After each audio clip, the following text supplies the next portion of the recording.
Fala Vascão! Sejam muito bem-vindos a mais um vídeo. Para quem não me conhece, eu sou o Lucas e esse é o canal do Gigante, o canal do torcedor vascaíno. Vamos que vamos, rapaziada, para mais um vídeo trazendo muitas notícias, muitas informações para você, torcedor. E no vídeo de hoje vamos falar aí, é claro, sobre esse processo eleitoral do Vasco da Gama, uma possível reviravolta favorável à Levenciana está por vir. Jorge Salgado entrando aí desesperado no STF também, agora fazendo parte da ação do Partido Solidariedade. Vamos explicar tudo o que está acontecendo, mas pode haver muitas mudanças aí nos próximos dias com relação ao resultado do processo eleitoral do Vasco da Gama. Vamos falar também sobre a venda de mais um cria da base, mais um jogador aí da base revelado dentro do Vasco da Gama pode ser vendido, falar aí de Benítez e trazer todas as notícias, falar até mesmo do Souza. Mais uma vez ele botou a cara na mídia e falou besteira. Então, torcedor, se você quer ficar por dentro de todas as notícias do meu, do seu, do nosso clube do coração,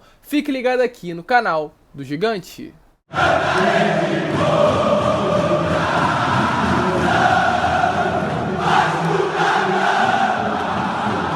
Então vamos que vamos, rapaziada, vamos para mais um vídeo, mas antes eu vou pedir para você, torcedor vascaíno que tá chegando aqui pela primeira vez e ainda não é inscrito do canal, para se inscrever aqui embaixo e ativar o seu sininho de notificação para que todos os vídeos que eu enviar eles possam chegar até você. E além disso eu também vou pedir para você deixar o seu like, pois assim que você deixa o seu like, o YouTube recomenda esse vídeo para outros vascaínos iguais a você. Como eu sempre falo, vascaíno ajuda vascaíno, eu tenho certeza que você vai me dar essa moral. Mas vamos lá, rapaziada, sem muita enrolação, vamos falar de Vasco da Gama, mas antes eu vou começar fazendo uma pergunta para você, torcedor. Tivemos a notícia aí que ontem a Libertadores vai ser aí na final dois times brasileiros que se encontram ali entre os 9 colocados do campeonato, além, é claro, da final da Copa do Brasil, que também os dois times da final estão entre os 8 colocados, ou seja, a chance de um G8, né, ou seja, a chance de 8º colocado e o 7º colocado estarem na pré-Libertadores é enorme no Campeonato Brasileiro dessa temporada. Vasco ali que agora se encontra em 15º colocado, está somente a 10 pontos do 8º colocado do Campeonato Brasileiro. E é uma pergunta que eu faço para todos vocês, torcedores. A chance do Vasco estar nesse ano, né, na próxima temporada, na pré-Libertadores, a chance do Vasco aí nessas 10 rodadas, né, diminuir esses 10 pontos aí para o Corinthians atualmente e estar na pré-Libertadores da próxima temporada, da próxima Libertadores ainda nesse ano? É uma pergunta que eu faço pra você, torcedor, começar esse vídeo dessa maneira. E eu peço pra você deixar aí nos comentários se há ou não a chance de a gente ver o nosso Vascão na Libertadores do ano que vem. Se o Lucha continuar dessa maneira, sem dúvidas nenhuma, vai deixar o torcedor vascaíno muito iludido. Mas vamos lá, rapaziada, falar aí sobre os assuntos principais do vídeo de hoje. Vamos falar primeiramente sobre a venda de um cria da base. Ontem eu trouxe aqui a notícia que times do Oriente Médio estavam ali atrás, já de olho no Juninho, né? O meio-campo formado nas categorias de base do clube. O valor ainda não estava acertado, porém por conta da multa rescisória do Juninho ser algo em torno de 30 milhões de euros, o valor ali estava entre 100 e 200 milhões de reais. É um dinheiro muito grande, times do Oriente Médio de olho. Times também da Europa já estão de olho no jogador, muito possivelmente nessa temporada, se ele manter aí esse ritmo de bons jogos, Juninho não vai permanecer no futebol, no clube do Vasco da Gama. E além de Juninho, temos outro jogador aí que também vem se destacando, se destacou muito na última partida contra o Botafogo, uma grande atuação, uma das melhores atuações do próprio jogador dentro do Vasco da Gama. E tivemos a notícia aí que um site, né, um canal europeu de YouTube muito famoso, um canal aí que fica indicando os jogadores aos grandes clubes europeus, indicou ontem Bruno Gomes ao Real Madrid. E falou inclusive que Bruno Gomes é um jogador bom, uma alternativa de jogador jovem com um potencial altíssimo. Ou seja, as pessoas da Europa, os clubes europeus, os grandes empresários já estão de olho em Bruno Gomes. Inclusive, já provavelmente teremos proposta pelo garoto, até porque Bruno Gomes é o titular da seleção sub-20 atualmente, é um jogador que vem se destacando desde novo nas categorias de base, tanto do Vasco como da seleção, e agora na posição de titular. Dificilmente veremos Bruno Gomes continuar no Vasco nessa temporada, e aí agora até mesmo sendo cogitado no Real Madrid para essa próxima temporada do Vasco da Gama. E a multa rescisória dele é no mesmo valor de Juninho, 30 milhões de euros, algo em torno aí de 179 milhões de reais. É muita grana. Se vender aí pelo menos 2 jogadores no valor aproximado de 100 milhões de reais, já é um alívio financeiro para o Vasco inacreditável aí, botando 200, quem sabe 300 milhões nas poupanças, nos cofres e aliviando completamente o Vasco para essa próxima temporada. Vamos falar agora de outro assunto, falar um assunto positivo, um assunto bom, que é com relação a Benítez. Benítez, um jogador que foi, voltou, né? Um jogador que conquistou muito o coração dos torcedores vascaínos e ele dessa vez voltou para ficar praticamente em definitiva aí nos próximos 6 meses vestindo a camisa do Vasco.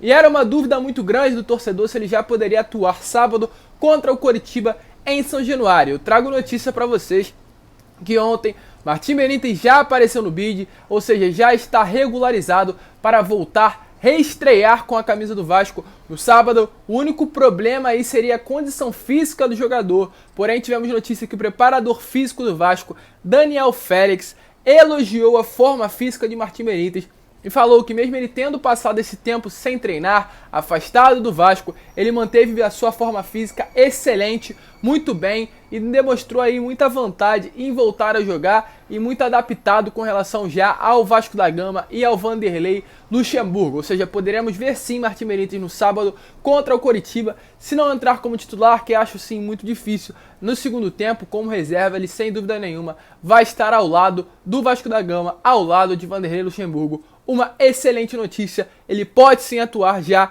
contra o Coritiba. E agora vamos falar de Souza. Souza, mais um jogador revelado nas categorias de base do Vasco, né? Um jogador realmente que se destacou muito na ascensão do Vasco, né, para a Série A, depois da sua primeira queda em 2008. Ele surgiu ali ao lado do Alex Teixeira, Felipe Coutinho, tudo mais ou menos na mesma fase. Os jogadores surgiram juntos nas categorias de base do Vasco da Gama. Ele diversas vezes ao longo da sua carreira demonstrou o desejo de voltar a jogar no Gigante da Colina.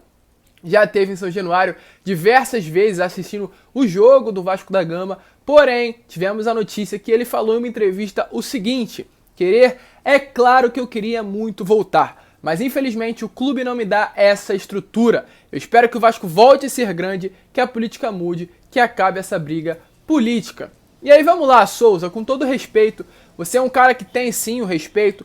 Todos os jogadores que saem da base do nosso clube são totalmente abraçados por nós, torcedores. Porém, você chegar na mídia, eu sei que você tem o desejo de voltar, diversas vezes já falou isso. Porém, você chegar na mídia e falar que o clube não dá a estrutura que você merece. Souza, me desculpe, mas que estrutura que você merece, Souza? Quem você é no futebol? Você é um jogador que passou por Grêmio, São Paulo, Besiktas da Turquia, time árabe. Não é um jogador que tem um destaque como você está achando que tem. Próprio Juninho Pernambucano, ele sim era um rei de Lyon, rei da França, se destacou aí no futebol europeu grandemente, e aí ele voltou aí recebendo um salário mínimo do Vasco da Gama e não reclamou de estrutura, voltou somente por amor ao clube. Agora vocês vêm falar que o Vasco não dá a estrutura que merece. Em 2017, se eu não me engano, 2018, você retornou ao Vasco da Gama por conta de um problema de lesão. E lá naquela época o Vasco te dava uma estrutura boa, onde você pôde se recuperar, pôde voltar a jogar um bom futebol. E aí o Vasco naquela época, volta a repetir, te dava uma boa estrutura. E agora, né, o Vasco não precisa de você, o Vasco segue não precisando de você, porém você, é claro, iria reforçar muito o elenco.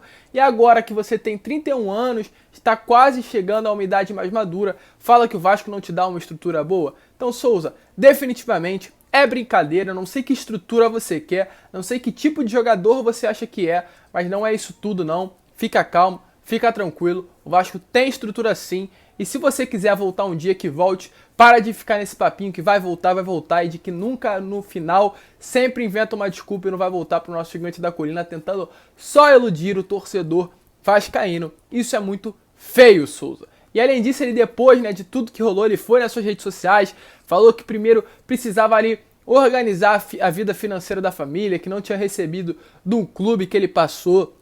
Isso acabou, infelizmente, atrapalhando os planos deles, o plano dele financeiro. E aí pra mim é complicado. Eu vou acreditar na palavra clara do jogador, mas ele falar que foi pra Arábia, ele passou para esses países aí, diversos países, ganhando muito dinheiro, e falar que não conseguiu estruturar a sua vida financeira depois de tantos anos fora do Brasil, é difícil da gente acreditar nisso, mas foi isso que ele falou. Ele falou que primeiro quer organizar a sua vida financeira para depois retornar ao Vasco da Gama. A gente só não quer jogador velho que não tem mais o potencial de vestir a camisa do Vasco, querendo voltar só para ganhar mídia e terminar aí a carreira dessa maneira, porque aí sim fica muito difícil. Mas vamos lá agora, chegando ao assunto final do vídeo, falando de eleição do Vasco, falando de Leven, falando de Jorge Salgado. Então vamos lá do início, rapaziada.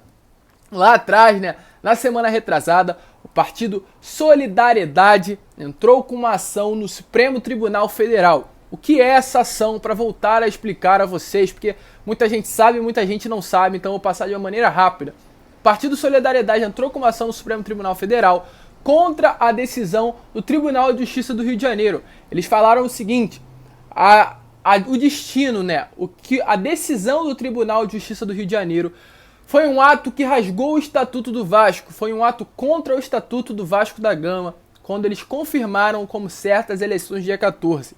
E ao ali cancelar, ao rasgar, ao ir contra o Estatuto do Vasco, o Tribunal de Justiça do Rio de Janeiro estava indo contra a Constituição brasileira.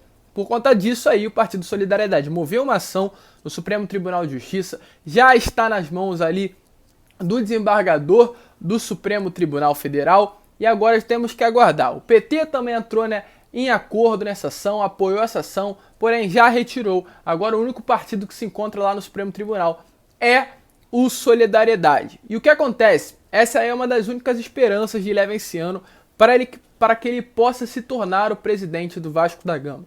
Isso daí é uma das únicas esperanças dele. E é claro, Jorge Salgado está com medo. Para muitos aí, Leven esse ano estava morto. Para muitos aí, Jorge Salgado já era o presidente do Vasco. Porém, ontem, Jorge Salgado deu uma demonstração que realmente as coisas não são assim, que realmente as coisas podem mudar com essa decisão do Supremo Tribunal Federal. Por que disso, rapaziada? Jorge Salgado ontem peticionou na ação do Solidariedade, ou seja, ele pediu para entrar como terceiro interessado e também solicitou o indeferimento liminar da ADPF. O que é a ADPF? A ADPF tem como objetivo ali reparar a lesão de um preceito fundamental da Constituição. Ou seja, o Partido Solidariedade entrou com uma ADPF, porque essa ADPF, no caso, ele entrou com essa ADPF porque o Tribunal de Justiça do Rio de Janeiro teria ali rasgado, teria ido contra a Constituição brasileira ao ir contra o Estatuto do Vasco. E por isso, o Partido Solidariedade entrou com uma ADPF, que é isso que ela significa quando você vai contra a Constituição brasileira. E no caso, a decisão do Tribunal de Justiça foi contra a Constituição brasileira e por isso a ADPF e Jorge Salgado entrou agora nessa ação do Partido Solidariedade no Supremo Tribunal Federal contra essa ADPF, para tentar cancelar essa ADPF. Ou seja, Jorge Salgado quer retirar, resumindo tudo, a ação do Solidariedade. E aí vai a questão. Ele fez um documento aí, já entregou para o STF, já está nas mãos do Supremo Tribunal Federal, para aí cancelar essa ADPF, mostrando provas que essa ação movida pelo Partido Solidariedade não tem nenhuma comprovação, não tem nenhuma base, ou seja, ela é totalmente contrária, né, ao jurídico do Brasil. Então realmente Jorge Salgado quer de todas as maneiras retirar essa ação e ele fez aí um documento de 18 páginas onde ele argumentou e tenta provar o contrário, né, a inconstitucionalização do partido, da ação movida pelo Partido Solidariedade. E aí vai a pergunta, e aí vai a minha lógica com relação a isso tudo. Muitas pessoas achavam que Leven esse ano estava morto, muitas pessoas achavam que o Supremo Tribunal Federal iria dar uma decisão favorável aí a Jorge Salgado. Porém, se você não tem medo, se você está tranquilo com relação a uma decisão, para que você vai se meter nela? E é isso que a gente cai aí na questão com Jorge Salgado. Se ele está tão confiante com relação à presidência, se ele está tão confiante com relação ao resultado que iria sair do Supremo Tribunal Federal, por que ele moveu uma ação tentando cancelar a ação do Partido Solidariedade? E aí cai na lógica, e aí cai algo para a gente pensar, raciocinar e ver o que pode acontecer ou não pode acontecer. Depois dessa atitude de Jorge Salgado, na minha opinião, sem dúvidas nenhuma, esse resultado, né, do Supremo Tribunal Federal está muito mais favorável a Leven esse ano do que a Jorge Salgado. Se uma pessoa faz um documento com 18 páginas contra uma ação movida por um partido que vai a favor de Leven esse ano, é porque essa pessoa está com medo. E essa é a minha opinião. Jorge Salgado está com medo do resultado do STF, Jorge Salgado está com medo de perder a sua cadeira na presidência do Vasco da Gama e por isso moveu essa ação contra o Partido Solidariedade, moveu essa ação contra a Levenciano para tentar ali de certa forma estragar tudo que foi planejado para a Levenciano sentar na cadeira de presidência. Vamos esperar, ainda não temos esse resultado, agora entrou mais uma ação, né, no Supremo Tribunal Federal, ou seja, de repente, um tempo que seria X, agora pode ser dobrado, né, pode demorar mais a termos acesso a esse resultado sair para o torcedor vascaíno, e agora é somente aguardar ação de Solidariedade e ação agora de Jorge Salgado contra a ação do Partido Solidariedade. Vamos ver no que vai dar, mas sem dúvida nenhuma Jorge Salgado está com medo de uma possível reviravolta no Vasco da Gama, que está sim muito próxima de acontecer. Muitos achavam aí que Levenciano estava morto, muitos achavam aí que Jorge Salgado já era o presidente do Vasco, por conta, né, do desembargador ter negado o recurso de Levenciano e Roberto Monteiro no Tribunal de Justiça. Porém, vemos aí que no Supremo Tribunal Federal tudo pode mudar e uma decisão pode ser muito favorável a Levenciano. Rapaziada, deixe nos seus comentários o que você achou, o que você acha dessa decisão. Pode mudar, nada está certo, muitas coisas ainda vão acontecer nessa justiça do nosso Brasil e muitas coisas podem mudar dentro do nosso Gigante da Colina. Se você curtiu, eu vou pedir para você deixar o seu like, comentar o que você acha dessa decisão, dessa mudança aí na política do Vasco da Gama, mas eu vou te pedir para deixar o seu like, se inscrever no canal e compartilhar esse vídeo aí com todos os seus amigos para eles entenderem tudo que está acontecendo com o nosso Gigante da Colina. Vamos que vamos, na parte da noite, por volta das 7 horas eu volto com o vídeo, então já se inscreve e ativa o seu sininho de notificação para assim que eu enviar o vídeo ele possa chegar até você. Grande abraço a todos e saudações vascaínas!